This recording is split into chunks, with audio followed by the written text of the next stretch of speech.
Hello बच्चा लोग, मेरा नाम है हरिओम सिंह और बहुत बहुत स्वागत है आप सभी लोगों का आप सभी के छोटे से प्यारे से ब्यूटीफुल से चैनल हरिओम एजुकेशन में। आज मैं क्लास 7th का chapter number 10 respiration in organism का लेक्चर नंबर 1 लेकर आया हूं। ये चैप्टर बहुत ज़्यादा इम्पोर्टेंट है, बहुत ज़्यादा इम्पोर्टेंट।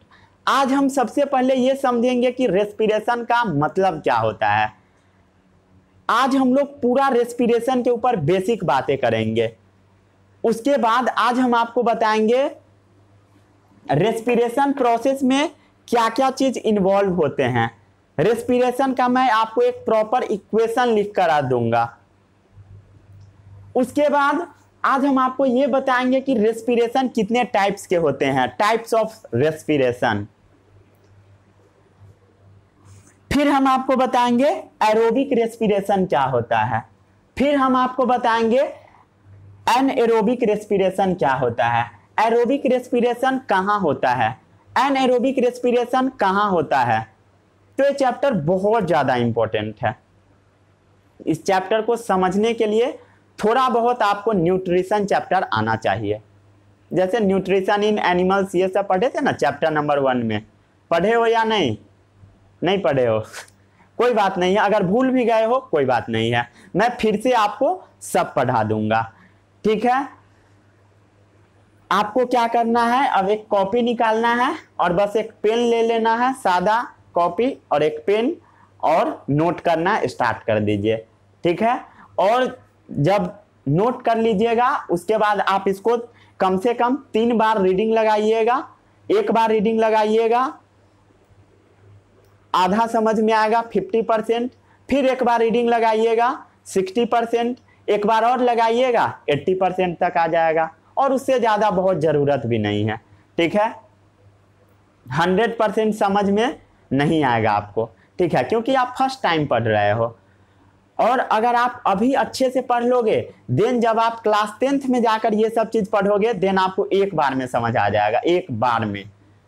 और जो बच्चा क्लास 10th में फाइट मारेगा उसको क्लास 10th में पूरा समझ नहीं आएगा, उसको समझना होगा अगले क्लास में। ऐसा होता है, किसी भी चीज़ को जब दोबारा पढ़ता है कोई तभी जाकर उसको सब चीज़ अच्छे से समझ में आता है। ठीक है, ऐसे मैं आपको टोटल चीज़ समझा दूंगा। ठीक है, उड़ने नहीं दूंगा। चलिए आज शुरू करते हैं इस बेहतरीन से चैप्टर को। इस चैप्टर का I think lecture number 6 to 7 आएंगे। तो थोड़ा बड़ा चैप्टर है, थोड़ा शांति से देखिएगा लेक्चर को, हल्ला नहीं कीजिएगा कि इतना लेक्चर क्यों आ रहा है, थोड़ा छोटा करके पढ़ाइए, 1 शॉट ला दीजिए, ये सब आता है ना कमेंट भर भर के। ठीक है, चलिए कॉपी में हेडिंग डालिए रेस्पिरेशन इन ऑर्गेनिज्म। सबसे पहले हम समझते हैं रेस्पिरेशन क्या होता है। रेस्पिरेशन का मतलब होता है ब्रेकडाउन ऑफ फूड, और उस फूड में से एनर्जी रिलीज कराना, इसी को बोलते हैं हम रेस्पिरेशन। समझते हैं हम लोग। आखिर ये रेस्पिरेशन किस चिड़िया का नाम है? न्यूट्रिशन किस चिड़िया का नाम था, सबको याद है थोड़ा बहुत? अच्छा, मैं सब रिवीजन करा दूंगा अभी आपको। चलिए आप लोग अपने सुंदर से कॉपी में हेडिंग डालिए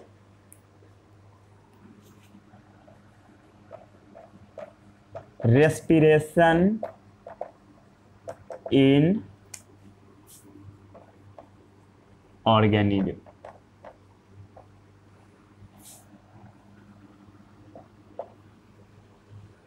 आज है बेसिक लेक्चर। चलिए, जितने भी लिविंग ऑर्गेनिज्म होते हैं, ठीक है, जितने भी चीज लिविंग है, लिविंग ऑर्गेनिज्म, जितने भी लिविंग है वो क्या क्या है, लिविंग में क्या क्या है? प्लांट्स है, प्लांट्स भी लिविंग है और एनिमल्स भी लिविंग है। ये तो आपको पता होगा, प्लांट्स और एनिमल्स लिविंग है। तो ये जो प्लांट है, ये जो एनिमल्स है, ये सब छोटा छोटा छोटा छोटा चीज से मिलकर बना है, जिसको हम क्या बोलते हैं? सेल। क्या बोलते हैं? प्लांट्स और एनिमल्स सब छोटे छोटे छोटे छोटे चीज से मिलकर बने हैं, उसको हम क्या बोलते हैं? सेल बोल देते हैं। सेल क्या है? Structural unit of life. मतलब सेल क्या है? एकदम छोटा सा स्ट्रक्चर जिससे पूरा लिविंग ऑर्गेनिज्म तैयार हुआ है। मतलब कि प्लांट तैयार हुआ है, एनिमल्स तैयार हुआ है, तो हम लोग क्या बोल देते हैं? Cell is the structural unit of life. ये सब आप पढ़ोगे क्लास 8 में, सेल का डेफिनेशन। सेल चैप्टर आपको एक अलग से पढ़ना है, ठीक है। Cell is the structural unit of life. अब ये जो सेल होता है इसके अंदर बहुत सारा फंक्शन हो रहा होता है। जैसे मान लीजिए ये जो प्लांट है वो ऐसा ऐसा चीज से मिलकर बना है, ऐसा ऐसा सेल से मिलकर बना है, ठीक है। मान लीजिए ऐसा सेल से मिलकर बना है, मान लिए ऐसा सेल से मिलकर बना है, ठीक है। एनिमल्स भी ऐसा सेल से मिलकर बना है। लेकिन इस सेल के अंदर में ना बहुत सारा फंक्शंस हो रहा होता है। इस सेल के अंदर इनसाइड का मतलब अंदर, सेल के अंदर बहुत सारा फंक्शन हो रहा होता है, दोनों में, प्लांट सेल एनिमल सेल सब में, ठीक है। बहुत सारा फंक्शंस हो रहा होता है, इसीलिए हम बोल देते हैं cell is the functional unit of life, ठीक है। सेल को हम क्या बोल देते हैं? Functional unit of life. क्यों बोले? क्योंकि इसके अंदर फंक्शन हो रहा है। कौन कौन से फंक्शन हो रहा है सब हम लोग पढ़ेंगे आराम से, ठीक है। तो इस सेल का एक प्रॉपर डेफिनेशन क्या होगा? दोनों को मिक्स कर दीजिए, बुक में ऐसा लिखा होता है, cell is the structural and functional unit of life. Cell क्या है? स्ट्रक्चरल यूनिट, छोटे छोटे स्ट्रक्चर से मिलकर लिविंग ऑर्गेनिज्म बने हैं, और इस सेल के अंदर बहुत सारा फंक्शंस चल रहे होते हैं। इसको पहले छाप लीजिए, छाप लिए? अरे छाप नहीं यार, छापोगे तभी समझ में आएगा, नहीं छापोगे तो कुछ नहीं आएगा।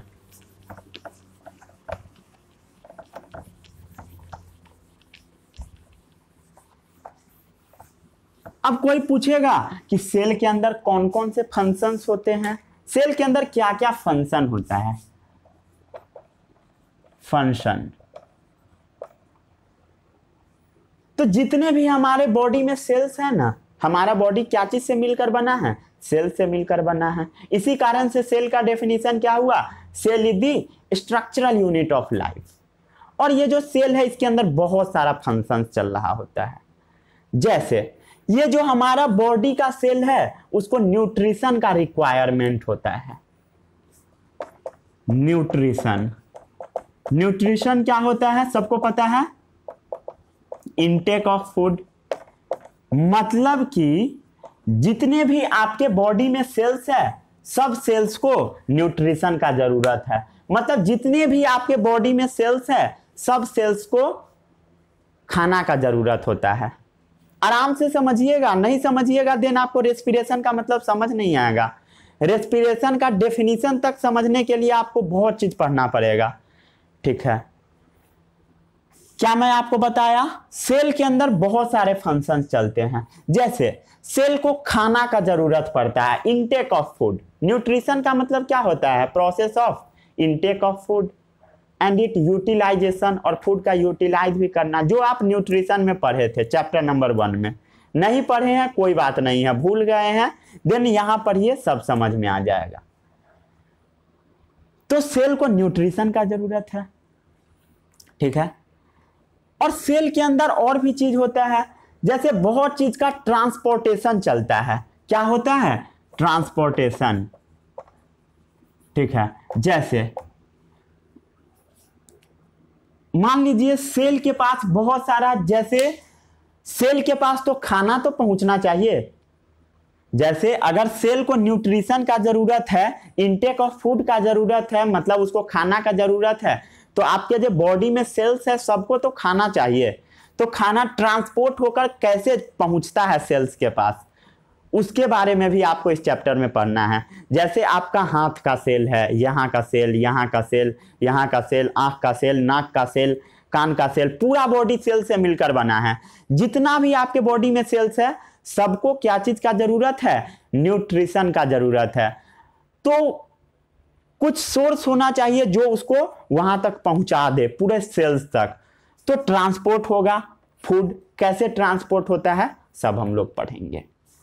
अब अगर सेल खाना खाएगा, अगर सेल खाना खाएगा तो वो क्या करेगा, खाना जब खाएगा तो कुछ वेस्ट प्रोडक्ट भी रिलीज करेगा। जैसे तुम खाना खाते हो ना, वेस्ट प्रोडक्ट रिलीज करते हो, वैसे ही तुम्हारे बॉडी में जितने भी सेल्स है ना सबको खाना का जरूरत होता है, और तेरे बॉडी से जितने भी सेल्स है सब में से वेस्ट प्रोडक्ट भी रिलीज होता है। जितना भी सेल है हर जगह से वेस्ट प्रोडक्ट रिलीज होता है। तो सेल के अंदर क्या क्या फंक्शन हुआ, न्यूट्रिशन खाना चाहिए, ट्रांसपोर्टेशन सब फूड इसके पास पहुंचना चाहिए, और ये वेस्ट प्रोडक्ट इजेक्ट भी करेगा जिसको हम बोलते हैं एक्सक्रीशन। क्या होता है excretion, release of waste product. कोई समस्या नहीं, किसी को कोई समस्या नहीं। अब ये जो आपके बॉडी में सेल्स है इसका नंबर भी बढ़ाना होगा, नंबर भी बढ़ाना होगा, जिसको हम बोलते हैं रिप्रोडक्शन। क्या बोलते हैं, रिप्रोडक्शन। री का मतलब फिर से, प्रोडक्शन मतलब उत्पन्न करना। फिर से एक सेल दूसरे सेल को क्या करेगा, उत्पन्न कर देगा।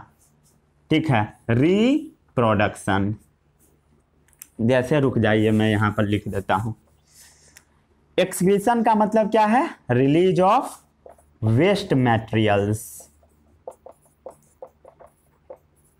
रिप्रोडक्शन मतलब, री का मतलब अगेन, प्रोडक्शन मतलब उत्पन्न करना। जैसे मान लीजिए ये आपके बॉडी में सेल्स है, ठीक है, ये आपके बॉडी के सेल है मान लीजिए, तो ये सेल 1 से 2 हो जाएगा। क्या होगा, 1 से 2 बनेगा। जैसे मान लीजिए ये सेल क्या हुआ, 1 से 2 हो गया। ठीक है, 1 सेकेंड थोड़ा रुक जाइए।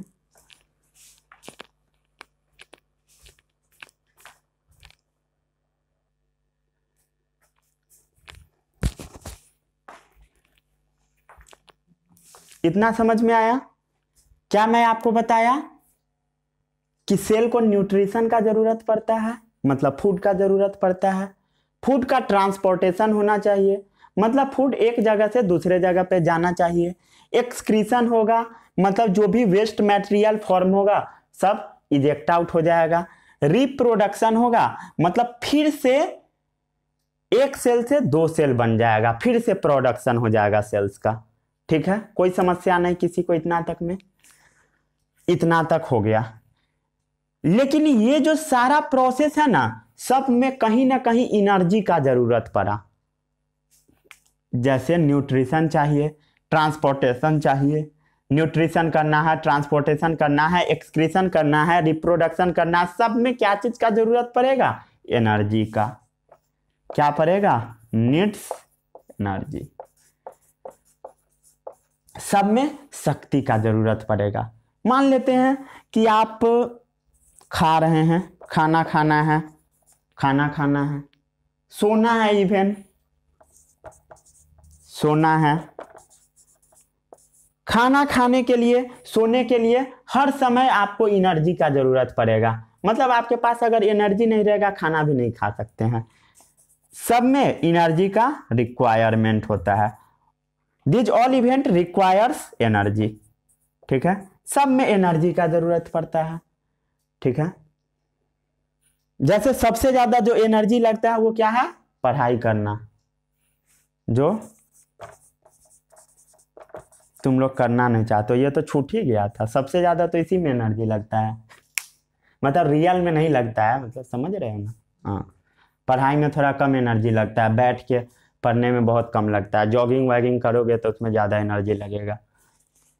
तो सब में एनर्जी का जरूरत पड़ता है। बट ये एनर्जी आएगा कहाँ से? अब ये क्वेश्चन आया ना कि अब एनर्जी ये आएगा कहाँ से? जैसे सोना है उसमें भी एनर्जी लगता है, खाने खाने में भी एनर्जी लगता है, जैसे पढ़ना है तो उसमें तो लगता है, ये तो सारा दुनिया जानता है।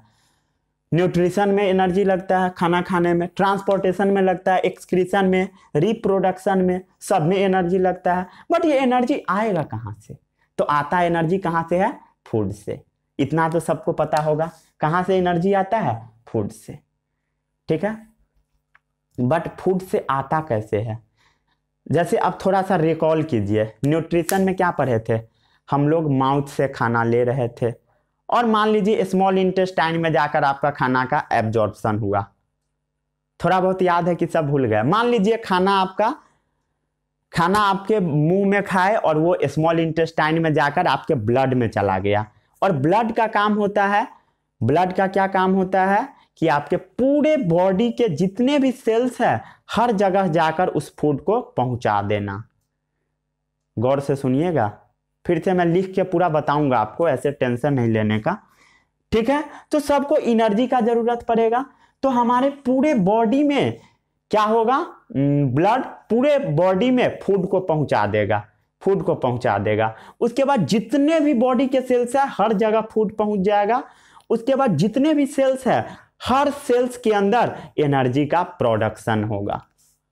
ठीक है, प्रोडक्शन कैसे होगा एनर्जी का? फूड का ब्रेकडाउन होकर। उसी को हम बोलते हैं रेस्पिरेशन।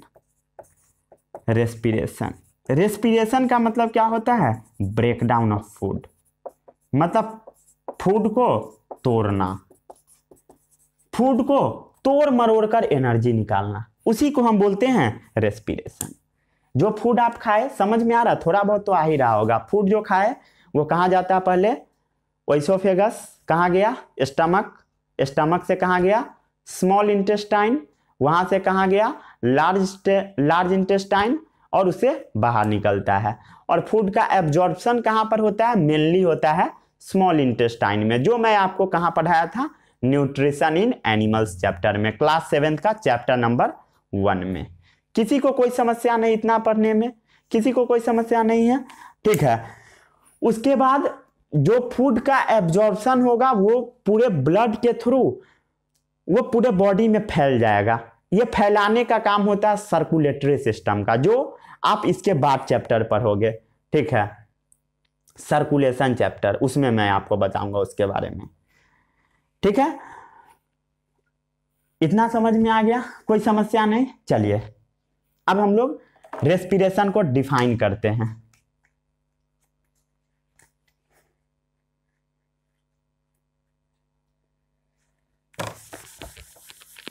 थोड़ा बहुत समझ में आता है कि नहीं किसी को?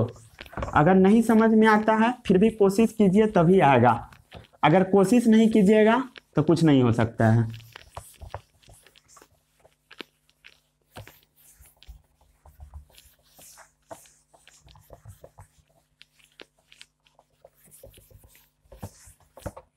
कोशिश तो करना ही पड़ता है। चलिए, हम लोग खाना खाए, ईट क्या किए? फूड किए। जैसे फूड में आप क्या क्या खा सकते हो? रोटी खा लिए, रोटी जिसको चपाती बोलते हैं। अबे शांति से रहना यार। चलिए, आंख पे लाइट पड़ जाता है तो कुछ दिखता ही नहीं है।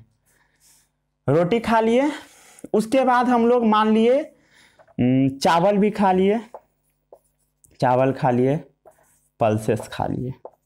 ठीक है, ये सब हम लोग खाना खा लिए। उसके बाद क्या होगा? इस खाना कहाँ पहुंचेगा?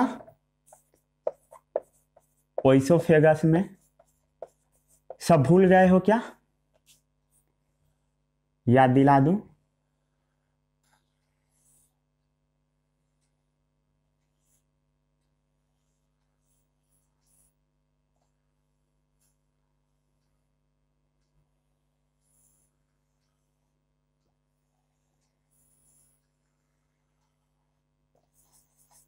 ठीक है, ये है आपका डाइजेस्टिव सिस्टम।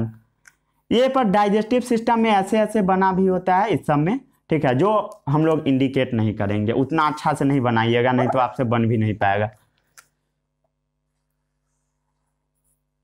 ठीक है, कुछ लोग बोलते हैं ये डायग्राम गलत है। भाई ये डायग्राम आपको समझाने के लिए बताया जाता है। ठीक है, मुझे भी पता है जो इसमें ऐसे ऐसे उभार होता है। ठीक है, तो पिछले वीडियो में जब मैं पढ़ाया था तो उसमें कमेंट आता था ये सब फालतू बात है। ठीक है, टीचर कुछ भी अगर आपको बताते हैं तो वो समझाने के लिए सिर्फ बताते हैं। आपको वहां पर जज नहीं बनना है, आपको बस सीख लेना है और चले जाना है, और कुछ नहीं। ठीक है, इतना तो सब समझता है ना। मैं पूरा क्लियर डाइजेस्टिव सिस्टम कितना बार बना बना कर आपको समझाया था, फिर भी वही कमेंट आता था स्टार्टिंग में, बट अब नहीं आता ऐसा। सबसे पहले खाना कहाँ जाता है? ओइसोफेगस में। ठीक है, उसके बाद कहाँ गया? स्टमक में गया। उसके बाद कहाँ गया? स्मॉल इंटेस्टाइन में। उसके बाद फूड कहाँ गया? अरे ये सब समझ में आता है कि नहीं? सब उड़ जा रहा है क्या? ये वाला जो पाइप है, लार्ज इंटेस्टाइन। ठीक है, और एनस के थ्रू बाहर निकल जाता है, इजेक्ट कर जाता है। ठीक है, और फूड का एब्जॉर्प्शन कहाँ होता है? यहां पर स्मॉल इंटेस्टाइन में। फूड का क्या होता है? एब्जॉर्प्शन। मतलब फूड यहां से रिलीज होने लगता है।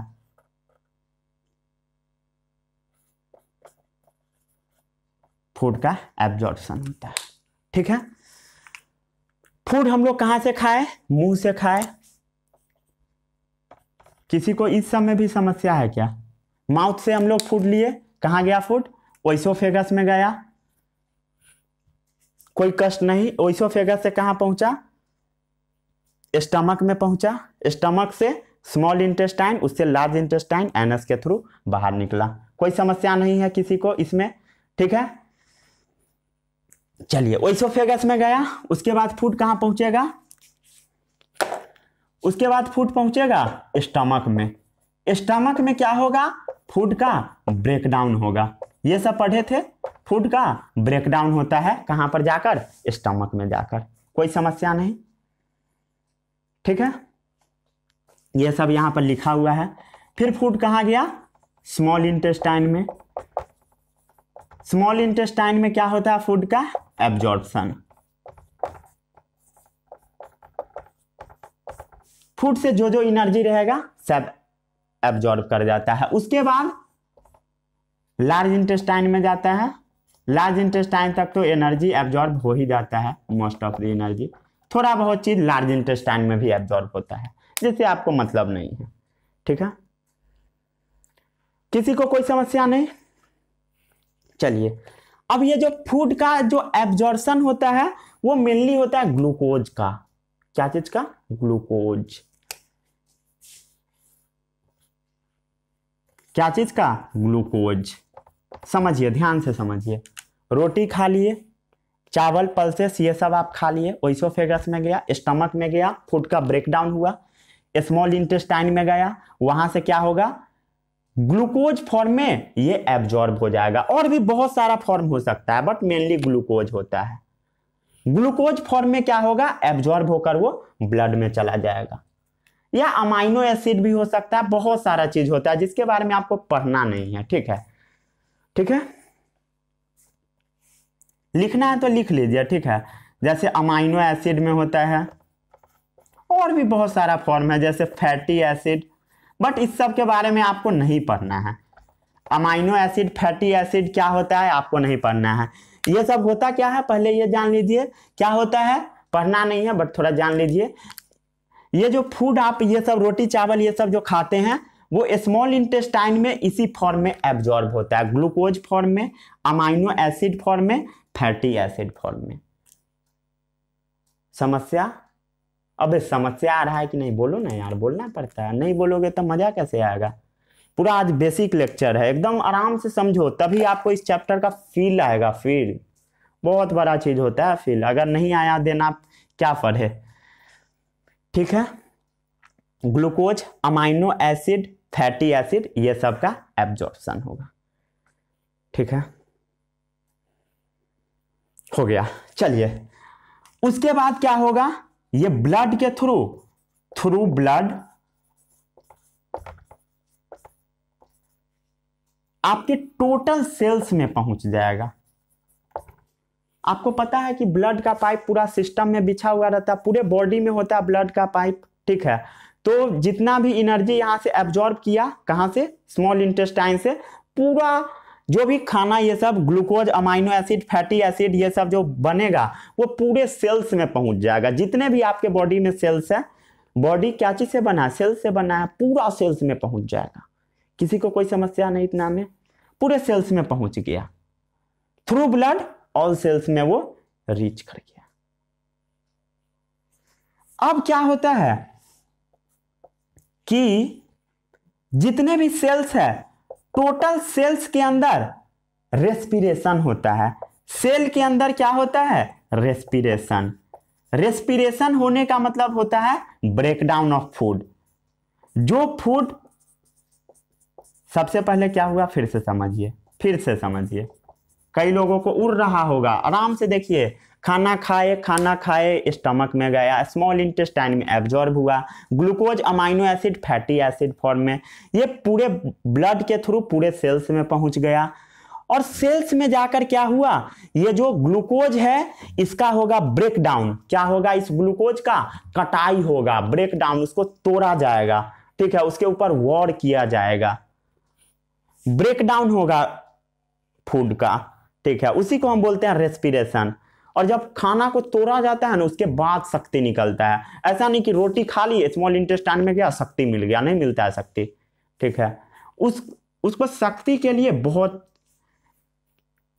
क्या कहते हैं हिंदी में, मशक्कत करना पड़ता है। थोड़ा बहुत हिंदी बोलने का ट्राई करता हूं। ठीक है, इतना पहले छापिए, डायग्राम भी बनाइएगा, आराम से बनाइए।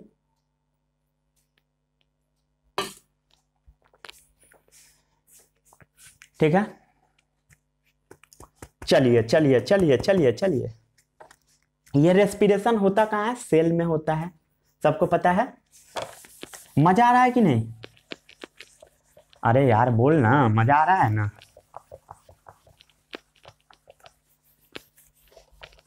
पूरा बेसिक से मैं आपको पढ़ाऊंगा और लेवल बहुत हाई रहेगा, बहुत हाई।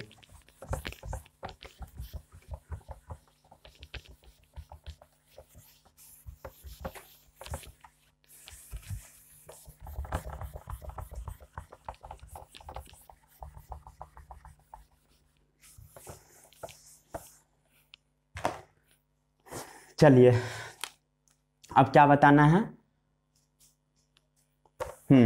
अब बताते हैं हम आपको रेस्पिरेशन का डेफिनेशन। रेस्पिरेशन आखिर होता क्या है,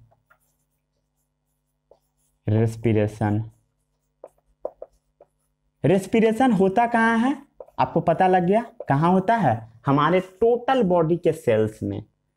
कहाँ होता है, occurs inside cells of our body. इसी कारण से इस रेस्पिरेशन का एक और नाम होता है, कहां हो रहा है, सेल्स में हो रहा है। इसी कारण से इसको हम लोग बोल देते हैं सेल्यूलर रेस्पिरेशन। सेल्यूलर का मतलब होता है कि सेल्स में होने वाले रेस्पिरेशन। रेस्पिरेशन क्या है, ब्रेकडाउन ऑफ फूड। जो फूड स्मॉल इंटेस्टाइन में एब्जॉर्ब होकर गया, पूरे बॉडी में ट्रांसपोर्ट होकर, उससे एनर्जी निकालना, उसी को हम बोलते हैं रेस्पिरेशन। होता कहाँ है, सेल में, इसीलिए हम क्या बोलते हैं, सेल्यूलर रेस्पिरेशन। ठीक है, और एब्जॉर्ब क्या चीज के फॉर्म में हो रहा था, glucose, amino acid, fatty acid. ठीक है, उस फॉर्म में। बट आपको मेनली पढ़ना है ग्लूकोज के बारे में। तो ग्लूकोज का फॉर्मूला क्या होता है, C6H12O6। किसी को इस सब में समस्या तो नहीं है ना, ग्लूकोज यही ना होता है, ग्लूकोज। ठीक है, ये ग्लूकोज ना ऑक्सीजन के साथ मिक्स कर जाता है। क्या चीज के साथ, ऑक्सीजन के साथ, ऑक्सीजन। ठीक है, ऑक्सीजन के साथ ग्लूकोज मिल जाता है। ऑक्सीजन कहाँ से जाता है पता है ना, ऑक्सीजन कहाँ से जाता है, सेल्स में, जितने भी आपके बॉडी में सेल्स है ना, वो सेल्स में ना ऑक्सीजन भी पहुंचता है। क्या चीज के थ्रू पता है, ब्लड के थ्रू पहुंचता है।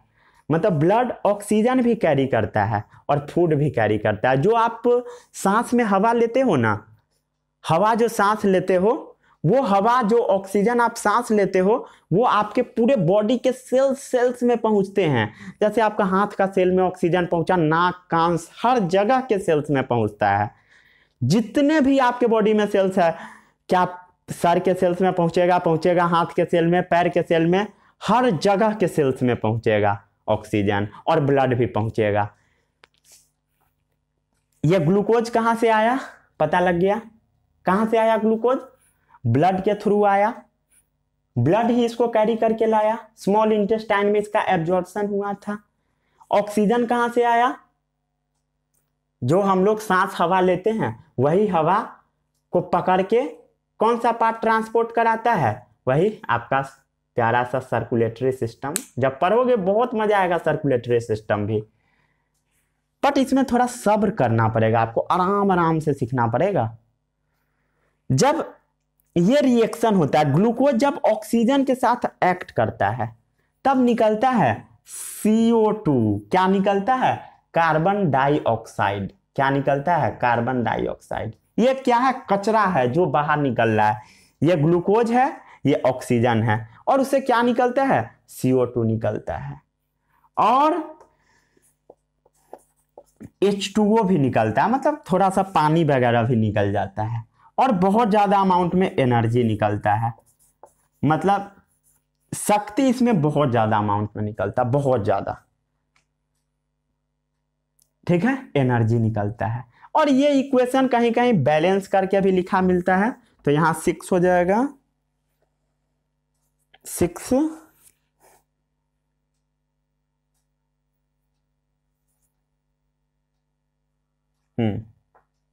चलिए हो गया बैलेंस, ठीक है। ये आप बैलेंस वाला इक्वेशन याद कर लीजिएगा, इस बैलेंसिंग के चक्कर में पड़िएगा नहीं तो समझ में नहीं आएगा, ठीक है। ये होता कहाँ है, सेल के अंदर, इसीलिए हम बोलते हैं सेल्यूलर रेस्पिरेशन। इसमें हुआ क्या, ब्रेकडाउन ऑफ ग्लूकोज हुआ।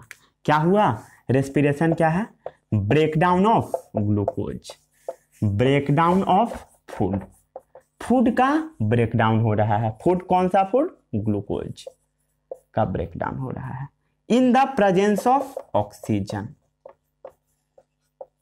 इन the presence of oxygen, to release, release क्या हो रहा है, energy, to release energy, known as respiration. Breakdown of food glucose in the body cells, कहां हो रहा है, बॉडी सेल्स में होता है। कहां होता है, takes place inside body cells. कहां होता है, बॉडी सेल्स में, पूरा लिखा हुआ है इधर भी। ये कहां होता है, बॉडी सेल्स में। विथ द रिलीज ऑफ, क्या क्या रिलीज हो रहा है, in the presence of oxygen, oxygen के प्रेजेंस में हो भी सकता है, नहीं भी हो सकता है, ठीक है। और रिलीज क्या चीज होता है, in the presence of oxygen to release CO2, H2O और शक्ति, एनर्जी। बहुत ज्यादा एनर्जी निकलता है, एनर्जी बहुत ज्यादा निकलता है, ठीक है, ठीक है। और उसी एनर्जी का हम लोग पूरे बॉडी में काम करते हैं, ठीक है। वो जो एनर्जी इससे निकलता है, वो सेल्स को क्या मिल जाता है, शक्ति, और उसी से हमारा पूरा बॉडी वर्क करता है। क्या क्या मैं आपको बता दिया, इसको पहले नोट कर लीजिए, फिर एक बार रिवीजन कराता हूं मैं। क्या क्या बता दिया, चलिए। सबसे पहले हम लोगों ने खाना खाया, खाना कहाँ गया, ओइसोफेगस में, ओइसोफेगस से कहाँ गया, स्टमक में, स्टमक से कहाँ गया, स्मॉल इंटेस्टाइन में, स्मॉल इंटेस्टाइन में फूड का क्या होगा, एब्जॉर्प्शन होगा। एब्जॉर्प्शन का मतलब क्या होता है, उस फूड से क्या करेगा, एनर्जी को खींच लेगा, चूस लेगा, सक कर लेगा। क्या चीज फॉर्म में, ग्लूकोज फॉर्म में, अमाइनो एसिड फॉर्म में, फैटी एसिड फॉर्म में, जिसके बारे में मैं आपको कॉपी में अभी तुरंत लिख पाया। ठीक है, अब वो जो ग्लूकोज जो वहां से सक करेगा, जो ग्लूकोज कहां से सक करेगा, स्मॉल इंटेस्टाइन से, उस वाले ग्लूकोज को क्या किया जाएगा, जो ग्लूकोज निकला उस ग्लूकोज के पूरे बॉडी के सेल्स में फैलाया जाएगा थ्रू सर्कुलेटरी सिस्टम, मतलब ब्लड के थ्रू पूरे बॉडी में आपको फैलाया जाएगा। और आपके बॉडी में ऑक्सीजन भी ब्लड के थ्रू ही फैलाया जाएगा। ऑक्सीजन कहां से मिला, थ्रू ब्लड। ग्लूकोज कैसे मिला, थ्रू ब्लड, पूरे सेल्स में पहुंच गया। सेल्स के अंदर क्या होगा, जब ये दोनों आपस में मिक्स होगा तो दोनों में चलेगा रिएक्शन, और जब रिएक्शन होगा तो कार्बन डाइऑक्साइड निकलता है, H2O निकलता है और एनर्जी निकलता है। एनर्जी क्या है पता है ना, शक्ति, जिसके वजह से सेल सबको एनर्जी मिल जाता है। हम लोग जो डांस करते हैं ना अभी ऐसे ऐसे करके, जैसे मतलब बहुत लोग कहता है जो बहुत ज़्यादा हमको शक्ति है ये वो, तो शक्ति आता कहाँ से पता है, वो जो आपके बॉडी का सेल है ना वो शक्ति देता है। ठीक है, सेल एनर्जी दे देता है, पूरा बॉडी का सेल्स, इसी कारण से आप इतना फुर्तीला रहते हो। ऐसा नहीं है कि कहीं से शक्ति निकल जाता है आपके बॉडी में, ये सब नहीं होता है। जितना सेल होता है ना पूरा सेल शक्ति निकालता है एक बार में। उसके बाद जितना आपका सेल हेल्दी रहेगा उतना आपका बॉडी हेल्दी रहेगा। अगर सेल में कुछ गड़बड़ी होगा तो बॉडी अनहेल्दी हो जाएगा। जैसे मान लीजिए जैसे आपका अभी मान लीजिए लंग्स ही मान लीजिए, क्योंकि अभी कोविड-19 चल रहा है, कोविड-19 का पीरियड है, तो इसमें सबसे ज़्यादा क्या हो रहा है, लंग इन्फेक्ट कर रहा है, लंग खराब हो जा रहा है पेशेंट का, कोविड-19 पेशेंट का। जब लंग खराब हो जाता है तो क्या हो जाता है, लंग खराब हुआ मतलब क्या हुआ, लंग का जितना भी सेल है सब खराब हो जाएगा। ठीक है, जब लंग का सेल खराब हो गया देन वो सही तरीके से काम नहीं करेगा, उसके बाद आदमी का क्या हो जाता है, डेथ हो जाता है। और उसके घर में क्या होता है, डेथ के बाद भोज होता है। ठीक है, बुरा नहीं मानना है, मतलब मैं ऐसे ही बोलते रहता हूँ। ठीक है, ऐसे ही नहीं, ठीक है, नहीं तो मान नहीं लेना है। मरता है उसके बाद तो यही ना होता है। चलिए, ग्लूकोज क्या हुआ, ग्लूकोज ऑक्सीजन से कंबाइन किया, CO2 निकला, H2O निकला, एनर्जी निकला। चलिए इतना छाप लिए, क्या क्या बताया, breakdown of food in the presence of oxygen to release CO2, H2O और एनर्जी। CO2 जो होता है वो वेस्ट होता है, क्या होता है, कचरा। क्या होता है, कचरा। जो कचरा तुम लोग हो, नहीं नहीं नहीं सॉरी, तुम लोग नहीं हो। ठीक है, वो कचरा निकलता है। और ये जो कचरा होता है ना वेस्ट, CO2, यही वेस्ट तो आप नाक से निकालते हो। ठीक है, जैसे लेते हो ना इनहेलेशन, क्या लिए, ऑक्सीजन लिए, क्या लिए, ऑक्सीजन, इनहेलेशन। ठीक है, और एक्सहेलेशन जो करते हो यही कचरा है, वो CO2। ठीक है, यही जो सेल से रिलीज होता है यही आप नाक से रिलीज करते हो। ठीक है, एक्सहेलेशन, जिसके बारे में आप हम लोग चैप्टर में पढ़ेंगे आने वाले लेक्चर में। ठीक है, छाप लीजिए इसको। हो गया हो गया हो गया हो गया हो गया हो गया। चलिए, अबे जोर से मार लिया हाथ पर।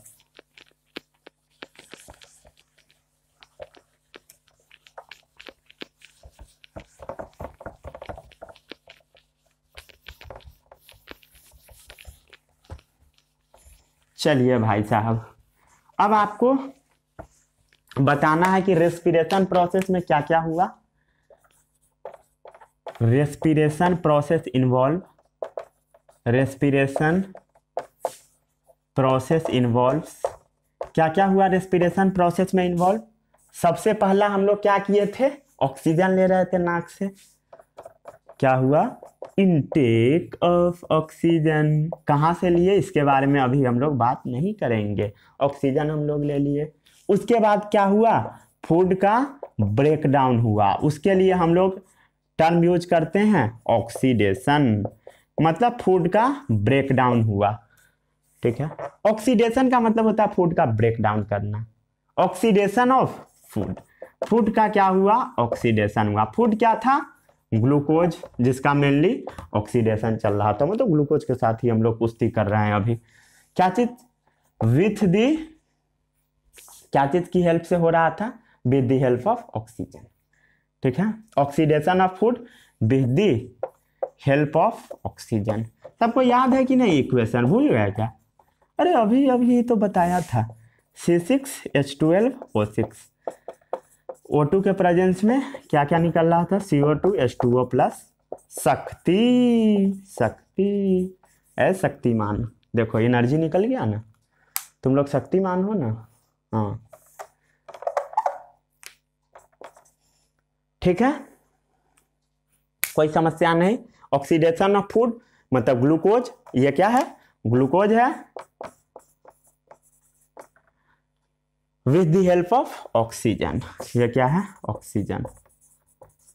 कोई ऐसा प्राणी इस क्लास में प्रेजेंट है जिसको ऑक्सीजन का फॉर्मूला नहीं पता है?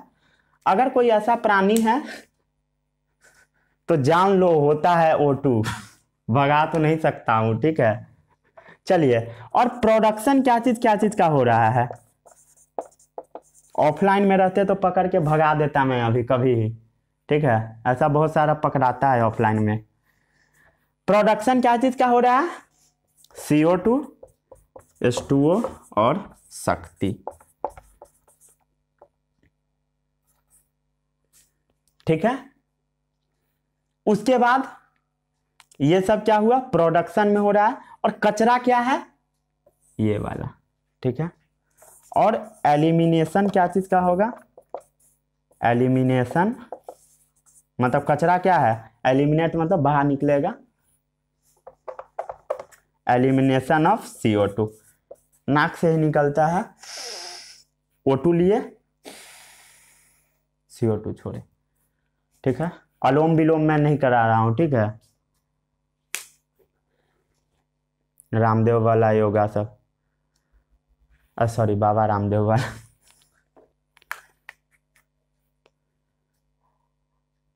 चलिए इसको छाप लीजिए।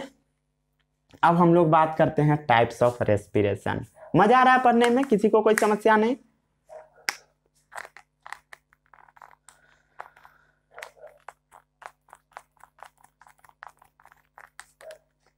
चलिए इसको छाप लिए। चलिए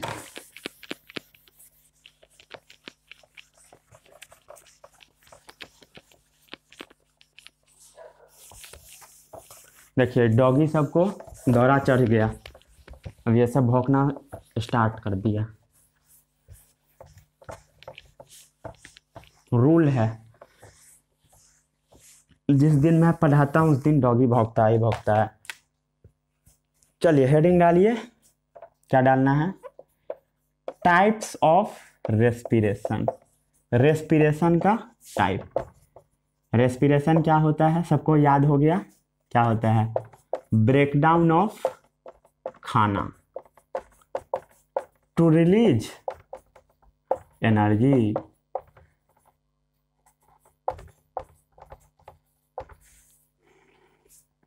खाना का ब्रेकडाउन होगा, क्यों होगा? गाना गाने के लिए।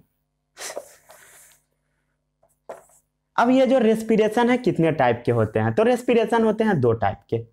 सबसे पहला जो रेस्पिरेशन है वो है एनएरोबिक रेस्पिरेशन और दूसरा है एरोबिक रेस्पिरेशन। सबसे पहले हम लोग बात कर लेते हैं, चलिए एरोबिक के बारे में ही बात करते हैं। हाँ एरोबिक, एरोबिक रेस्पिरेशन। हेडिंग डालिए कॉपी में। एरोबिक थोड़ा आसान है, एरोबिक रेस्पिरेशन, ठीक है। एक सेकेंड रुकिए।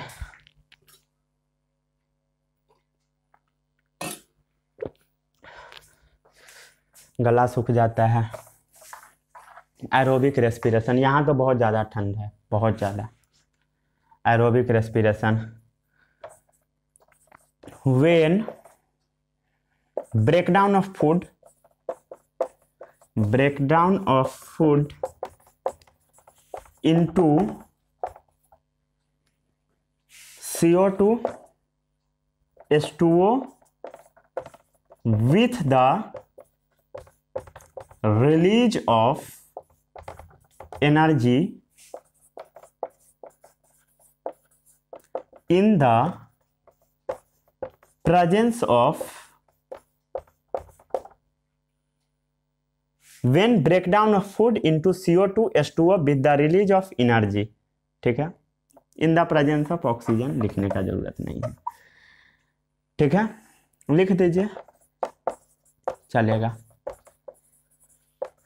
इन द प्रेजेंस ऑफ ऑक्सीजन। अगर एरोबिक लिख रहे हैं तो यह भी मेन ही समझिए, मेन ही है, समझिए क्या।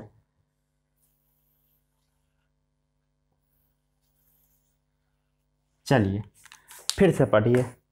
When breakdown of food into CO2 H2O, जब फूड का ब्रेकडाउन CO2 H2O में होगा, जैसे फूड ले लीजिए C6H12O6 plus oxygen, CO2 plus H2O plus energy. When breakdown of food into CO2 H2O with the release of energy in the presence of oxygen, यहाँ पर oxygen present रहना चाहिए।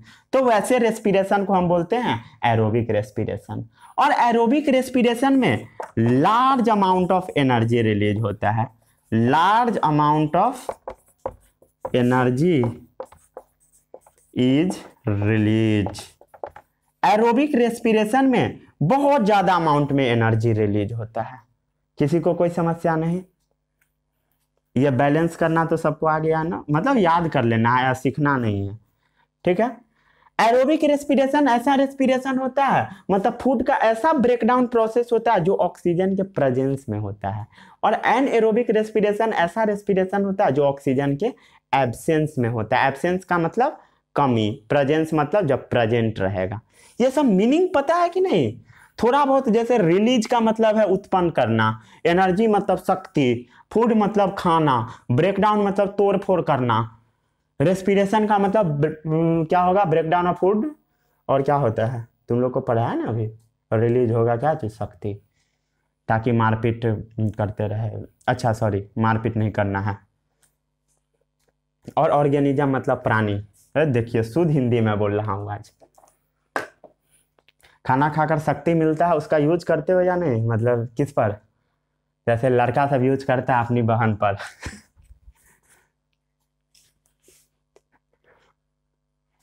ठीक है, इसको छाप लिए। चलिए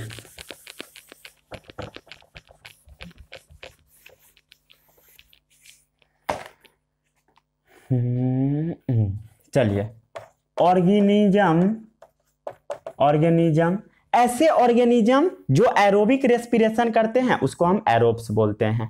organism that use oxygen for respiration, organism that use oxygen for respiration, उसको हम बोल देते हैं ऐसे, और ऑर्गेनिज्म को, organism that use oxygen for respiration known as aerobic organism, aerobic organism.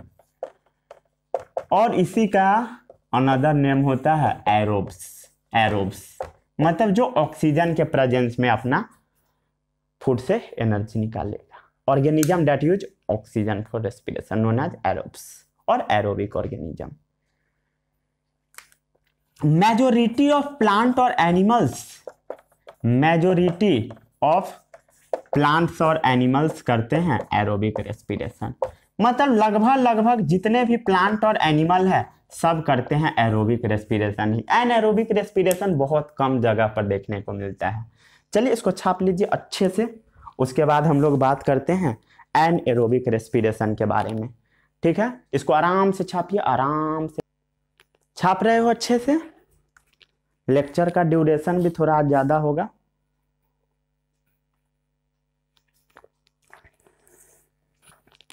Duration से मतलब नहीं है आपको बहुत कम पढ़ाया जाएगा, ठीक है, ऐसा नहीं है कि बहुत ज़्यादा पढ़ाया जाएगा। ड्यूरेशन इसलिए बढ़ता है बिकॉज समझाया जाता है, अगर नहीं समझाया जाएगा देन बहुत स्पीड में निकल जाएगा। अब तो आपका पूरा बेसिक क्लियर होगा, कैसे कैसे एनर्जी निकलता है। एक बार फिर से हम लोग रिवीजन कर लेते हैं जितना अभी तक पढ़ा सब। बार बार रिवीजन करिएगा तभी आपको ये समझ में आएगा। 10th में आपको इतना टाइम नहीं मिलेगा कि इसका फील लेते रहो लेते रहो। 10th में ये chapter max to max 3 to 4 lectures काफ़ी है, बट आपको 7 to 8 जा सकते हैं। बट मैं कोशिश करूँगा कि उतना ना जाए, लेकिन मेरा कोशिश विफल रहेगा आप लोगों के कृपा से। ठीक है, क्या बताया? सबसे पहले हम लोग खाना खाते हैं, खाना जब कहाँ जाता है? ओइसोफेगस में, उसके बाद कहाँ पहुँचता है? स्टमक में, फिर कहाँ जाता है? स्मॉल इंटेस्टाइन में, फिर उससे क्या होता है? ग्लूकोज का खिंचाई होता है, और खींचने के बाद कहाँ पहुँचता है? पूरे सेल्स में। पहुँचाता कौन है? आपका सर्कुलेटरी सिस्टम। ऑक्सीजन को कौन पकड़ के पूरे सेल्स में पहुंचाता है? आपका सर्कुलेटरी सिस्टम। उसके बाद टोटल सेल्स के अंदर क्या होता है? फूड का कटाई, ब्रेक डाउन। उसके बाद क्या क्या निकलता है ब्रेक डाउन के बाद? CO2, H2O एंड शक्ति। जिस शक्ति का आप प्रयोग किसके ऊपर करते हो? गुड, किसी और के ऊपर तो कर ही नहीं सकते हो ना। चलिए अब हेडिंग डालिए, एनएरोबिक रेस्पिरेशन। अब ये भी टॉपिक बड़ा इंपॉर्टेंट है। अगेन मार्कर में मैं ठगा गया, नया मार्कर खरीद कर लाया। देखिए नया मार्कर है। कौन कंपनी है भाई? आज कंपनी भी मैं दिखाता हूँ। देखो भाई यही कंपनी है जिससे मैं लिखता हूँ, पूरा बोर्ड गंदा हो जाता है। इस कंपनी का जितना भी तारीफ किया जाए उतना भी कम है। चलिए अब हम लोग पढ़ेंगे anaerobic respiration. Anaerobic respiration.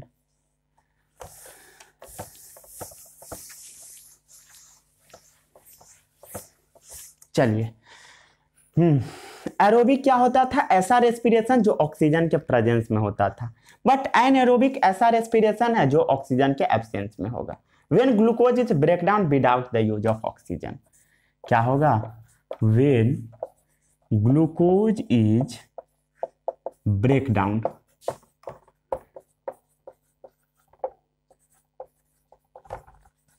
Without the use of oxygen. जब ग्लूकोज का ब्रेकडाउन हो जाएगा बिना ऑक्सीजन के सहायता से, उसी को हम बोलते हैं एनाएरोबिक रेस्पिरेशन। और ऐसे ऑर्गेनिज्म जो एनाएरोबिक रेस्पिरेशन करते हैं उसको हम बोल देते हैं एनएरोब्स। और वैसे ऑर्गेनिज्म को और हम क्या बोल सकते हैं? Anaerobic organism. ठीक है, एनएरोबिक ऑर्गेनिज्म। कोई समस्या नहीं किसी को? कोई समस्या नहीं। इस केस में क्या होता है? एग्जाम्पल देकर मैं पूरे अच्छे से बताऊंगा। ठीक है, अभी घबराइएगा नहीं एग्जाम्पल के चक्कर में। इसमें ऐसा होता है कि ग्लूकोज का कंप्लीट ब्रेकडाउन नहीं होता। Glucose is not completely breakdown. इसमें ग्लूकोज का कंप्लीट ब्रेकडाउन नहीं होता। Glucose is not completely breakdown. Not completely breakdown. क्या चीज में ग्लूकोज का ब्रेकडाउन होता था? Into CO2 and H2O। Glucose का कंप्लीट ब्रेकडाउन नहीं होगा CO2 H2O में। ठीक है, इनकम्प्लीट होगा। और इसमें एनर्जी भी बड़ा कम निकलता है। Little amount of energy is release. Little amount of शक्ति इज रिलीज। ठीक है, अगर एनएरोबिक रेस्पिरेशन होगा तो वहां पर बहुत कम शक्ति निकलेगा, और एरोबिक होगा तो बहुत शक्ति निकलेगा, जिसका तुम लोग प्रयोग करते हो किसी के ऊपर मारपीट करने में। ठीक है, ऐसे अपनी बहन से भी नहीं बचते होगे, मुझे पता है। ठीक है, when glucose is break down without the use of oxygen, anaerobic respiration, जो ऑर्गेनिज्म एनारोबिक रेस्पिरेशन करते हैं उसको हम एनारोब्स बोलते हैं। Glucose is not completely break down into CO2 H2O। Anaerobic respiration ऐसा रेस्पिरेशन होता है जिसमें ग्लूकोज का कंप्लीटली ब्रेक डाउन नहीं होता है। यहाँ पर बहुत कम अमाउंट में एनर्जी रिलीज होता है, little amount of energy is release. ठीक है, कोई समस्या नहीं किसी को। ये जो रेस्पिरेशन है, तू आजा नहीं तो कहीं गड़बड़ा जाएगा। मार्कर चेंज कर देने पर होता है ना कि बोर्ड, वो जो कैमरा है किसी दूसरे तरीके से एडजस्ट हो जाता है, उसके बाद दिखता ही नहीं है। तो इसको जब पूरा साफ कर दूंगा तब मार्कर चेंज करूंगा। हाँ, little amount of energy is release. ये सबसे पहले जो देखने को मिलता है जिसके बारे में आपको पढ़ना है वो है ईस्ट के बारे में। क्या चीज के बारे में पढ़ना है? ईस्ट के बारे में। ईस्ट, ठीक है। ईस्ट, ईस्ट क्या है पता है? ये सिंगल सेल्ड ऑर्गेनिज्म है। जैसे हम लोग का बॉडी बहुत सारा सेल से मिलकर बना, मिलियंस ट्रिलियंस में सेल से, ट्रिलियंस में। ठीक है, ट्रिलियंस क्या होता है पता है? नहीं पता है तो गूगल पे सर्च करो, what is the meaning of trillions. चलिए, ईस्ट कैसा ऑर्गेनिज्म है? Unicellular organism. East is a unicellular organism. ठीक है, अ होगा कि एन होगा? तुम लोग बताओ कमेंट में, ग्रामर पढ़ते हो ना। इन ईस्ट, ईस्ट में कैसा होता है? ईस्ट कैसा ऑर्गेनिज्म है? यूनिसेलुलर ऑर्गेनिज्म है। यूनि का मतलब सिंगल सेल वाला ऑर्गेनिज्म है। ये सब पता है ना सबको? यूनि मतलब सिंगल, सेल मतलब सेल्यूलर, मतलब सिंगल सेल ऑर्गेनिज्म। ठीक है, और इसका ईस्ट का यूज किया जाता है, यूज इन ब्रेविंग इंडस्ट्री। कहां पर यूज किया जाता है? Use in braving industry. Braving का मतलब होता है वही जो अपने बिहार में बंद है। ठीक है, इसको पहले छाप लीजिए, उसके बाद यहां से एक्सप्लेन करता हूं।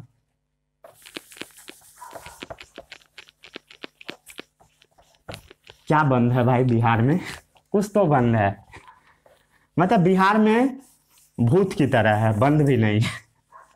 ठीक है, मतलब शराब दारू ये सब बिहार में बंद है। बिहार में शराब दारू चुड़ैल की तरह है, भूत की तरह, जो दिखता कहीं नहीं बट प्रेजेंट हर जगह है। ये सच्चाई है। ठीक है, बोलने का नहीं है, बताने का नहीं किसी को। ठीक है, सच्चाई है, प्रेजेंट हर जगह है बट दिखता किसी को नहीं है। जब जरूरत पड़ेगा घर पे पहुंच जाएगा। ठीक है, कहाँ यूज किया जाता है? Use in braving industry.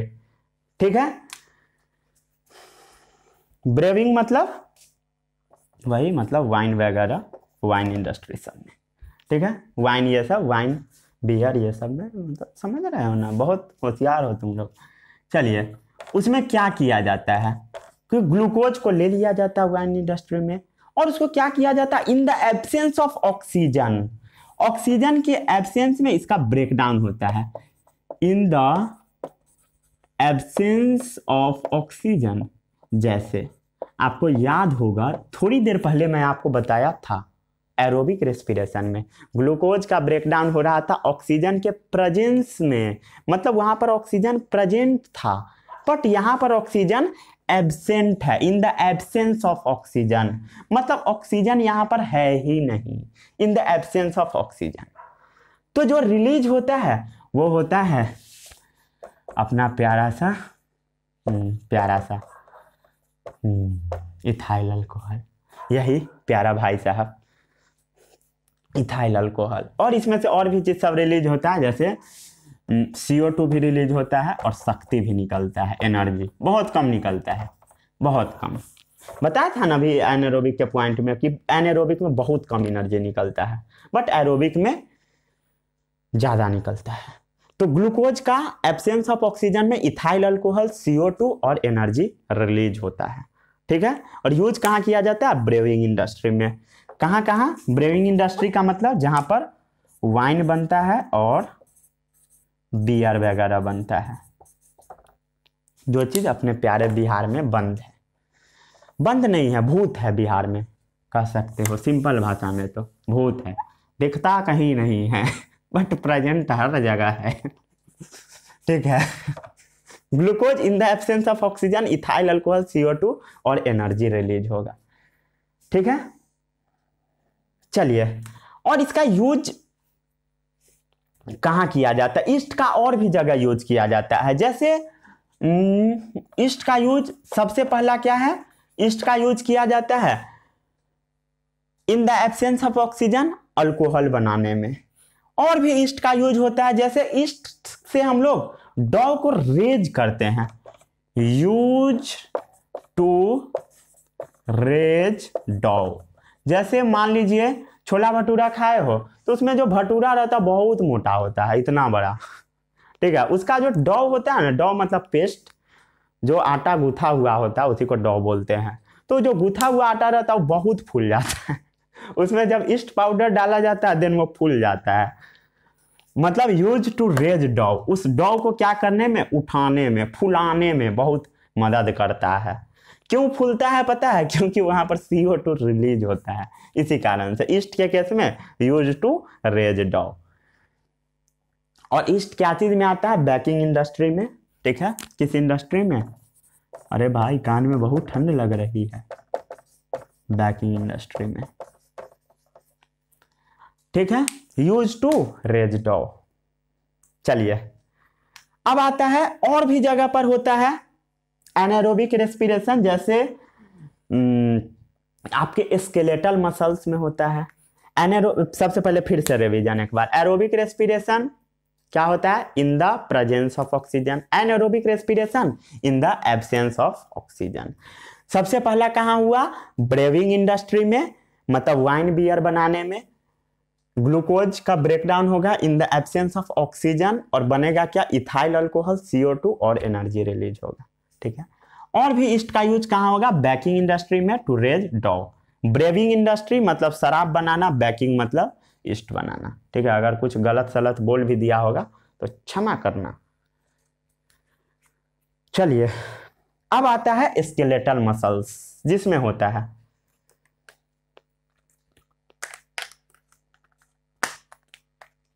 चलिए अब ध्यान से थोड़ा समझिएगा। अब आ गया मेन कॉन्सेप्ट। ये जो चैप्टर है ना पूरा समझने का है भाई, पूरा समझने का।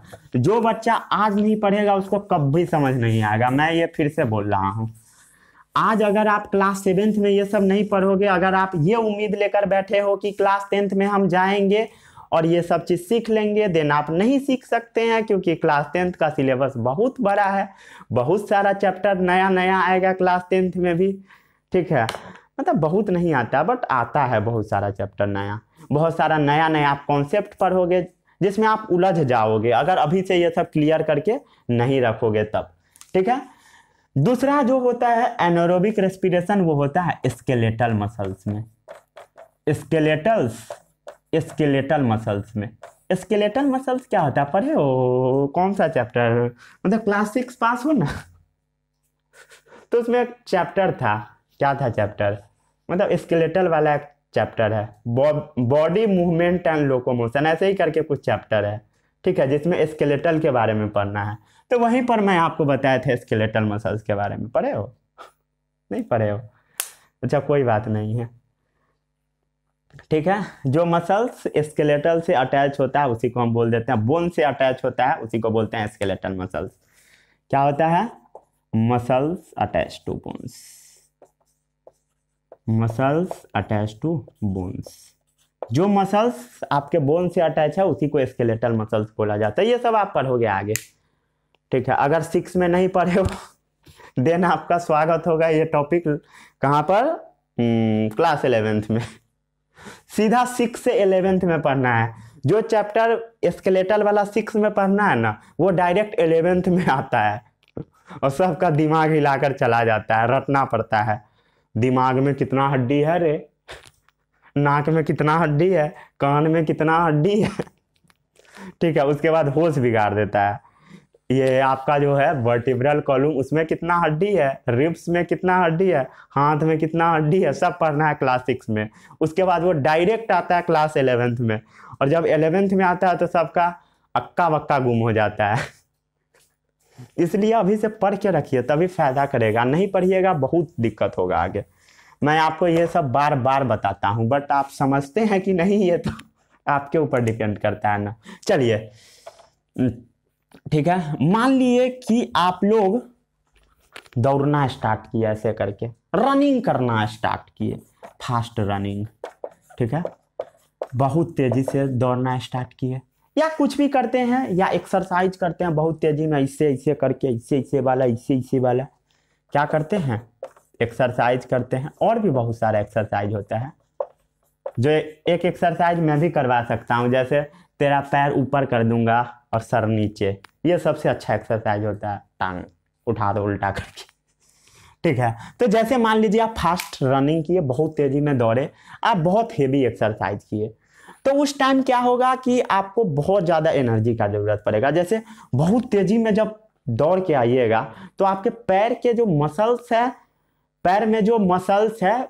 मसल्स का जो सेल है पैर का, कोई भी चीज़ सेल से बना है, तो आपका पैर का जो मसल्स है वो भी क्या चीज़ से बना है, सेल से। तो उसको ज़्यादा एनर्जी चाहिए। जैसे दौड़ के आओगे देन आप थक जाओगे, तो मोर एनर्जी इज नीडेड। तब क्या होगा, जैसे दौड़ के आए थक गए, तो ज़्यादा एनर्जी का ज़रूरत पड़ेगा उस सेल्स को, क्या होगा, मोर एनर्जी इज नीडेड। क्या चीज़ होगा, बहुत ज़्यादा एनर्जी का ज़रूरत पड़ेगा। जब ज़्यादा एनर्जी का ज़रूरत पड़ेगा तो ऑक्सीजन भी ज़्यादा चाहिए, तब क्या होगा, so demand of oxygen also increases. तो ऑक्सीजन का भी डिमांड बढ़ जाएगा। ये कहेगा भाई अब ज़्यादा एनर्जी चाहिए तो हमको ज़्यादा ऑक्सीजन दो। जैसे आपका जो पैर का जो सेल्स है, मसल्स का जो सेल है, उसको ज़्यादा एनर्जी चाहिए क्योंकि एक्सरसाइज कर रहा है, तो ऑक्सीजन भी ज़्यादा चाहिए, तभी तो ज़्यादा फूड का ब्रेकडाउन होगा। बट BUT बट माने लेकिन, सप्लाई ऑफ ऑक्सीजन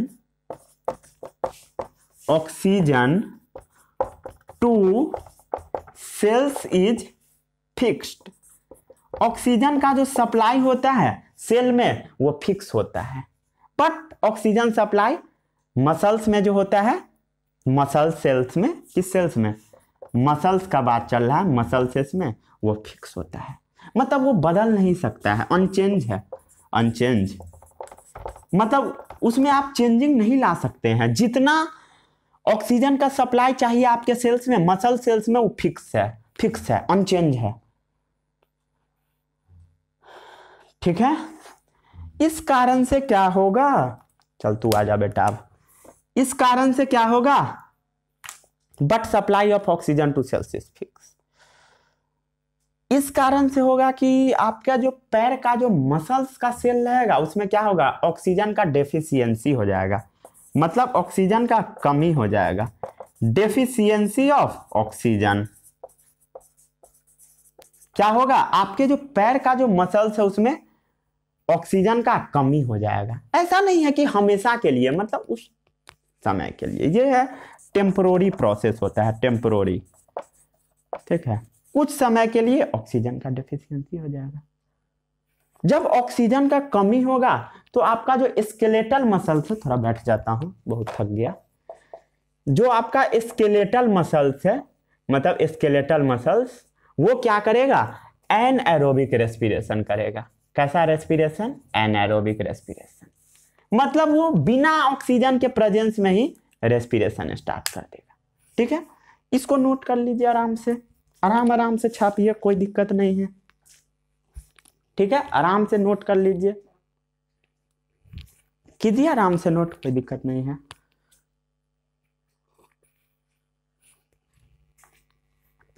आराम से नोट कीजिए। कहाँ गया, हाँ, लेक्चर का ड्यूरेशन थोड़ा ज्यादा होगा, कोई दिक्कत नहीं है। चलिए, मसल्स का केस में समझ आया। अगर मैं ये तेजी से पढ़ा दूंगा देन कुछ फायदा नहीं होगा, ठीक है, मतलब ये मुझे बस आज 4 पेज पढ़ाना है, बट 4 पेज पढ़ाने में 1.5 आवर लगेगा आज।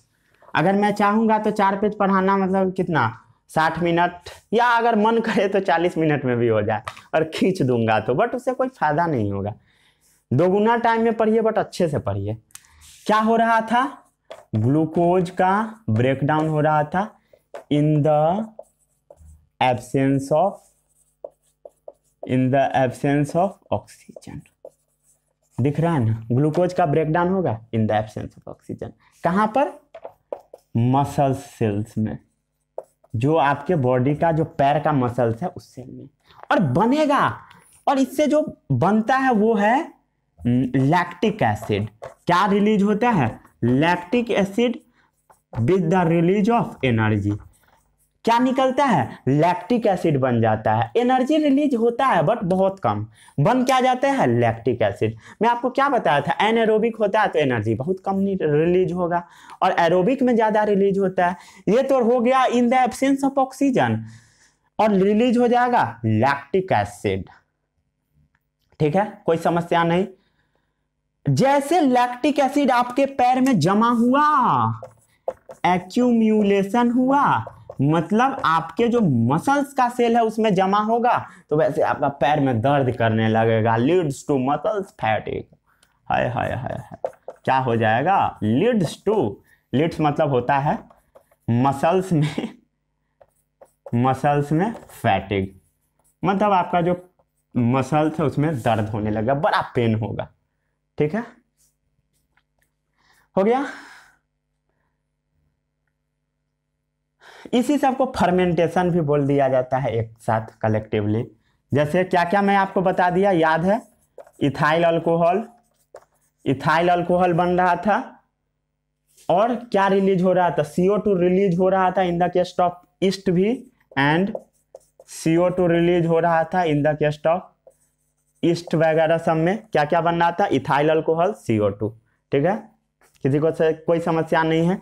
जैसे, और यहां पर क्या बना, लैक्टिक एसिड बना, लैक्टिक, अबे भागना यार, परेशान करके रखे हो। लैक्टिक एसिड बनता है, ठीक है, लैक्टिक एसिड कहां पर बनता है, लैक्टिक एसिड स्केलेटल मसल्स में, स्केलेटल मसल्स में बनता है लैक्टिक एसिड।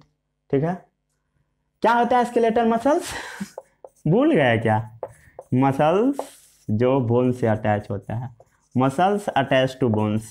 बच्चा अच्छे से पढ़ाई करो। देखो क्लास 6 वाला यहाँ पर यूज आ रहा है, सोच रहे हो जो चैप्टर आप छोड़ के बैठे हो, मुझे पता है कितना भी तुम गंगा जी में घुस कर बोलोगे मैं पढ़ के आया, तो मैं तो पकड़ लूंगा एक बार में, नहीं पढ़ के आए हो। ठीक है, अच्छे से पढ़ाई कीजिए, किसी भी क्लास को मजाक नहीं समझिए।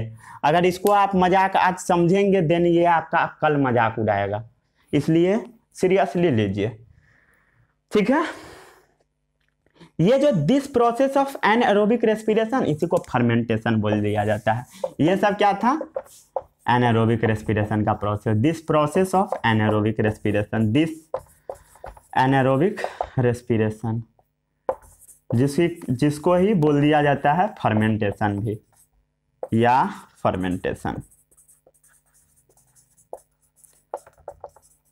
ठीक है, इसमें थोड़ा बहुत कंफ्यूजन भी हो सकता है, मतलब term and condition, book to book ये सब थोड़ा बहुत मतलब वेरी भी कर जाता है। ठीक है, इसलिए मैं लिख दिया। चलिए ये हो गया। अब हम लोग ना एक छोटा सा चीज टॉपिक के ऊपर बात कर लेते हैं, लेक्चर खत्म हो जाएगा। एरोबिक और एनाएरोबिक में डिफरेंस भी देख ही लेते हैं। ठीक है, चलो छाप लो छाप लो छाप लो। बहुत थक गया भाई, आज तो बहुत पढ़ाना है, एक ही लेक्चर में मेरा होश बिगड़ गया।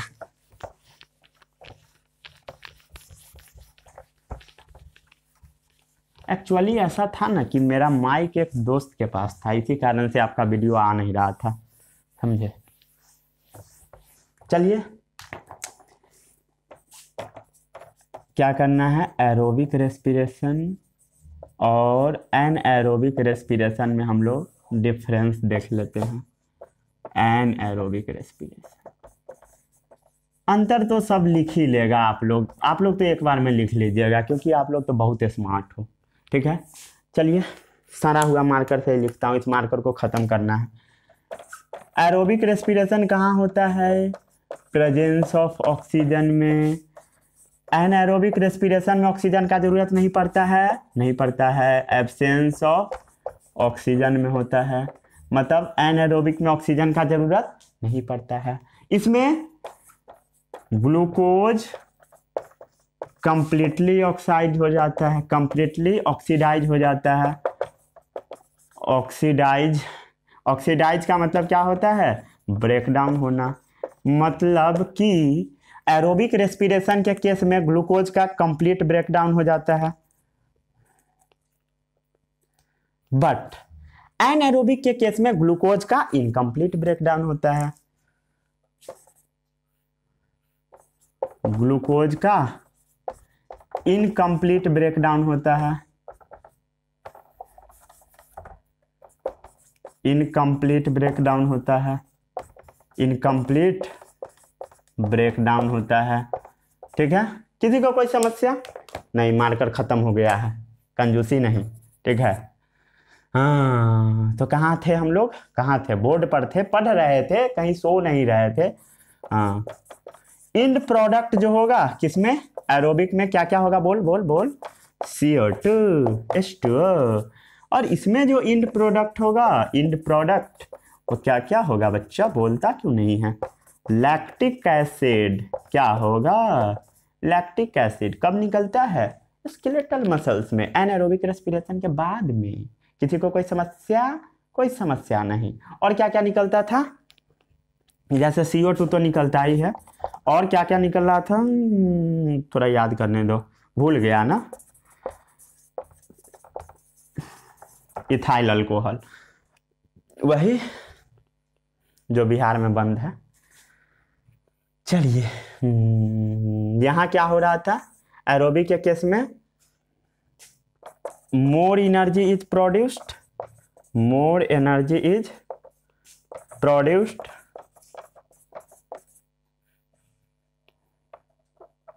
देखिए उसके नाम पर गलत भी हो रहा है, यहाँ पर लेस एनर्जी इज प्रोड्यूस्ड।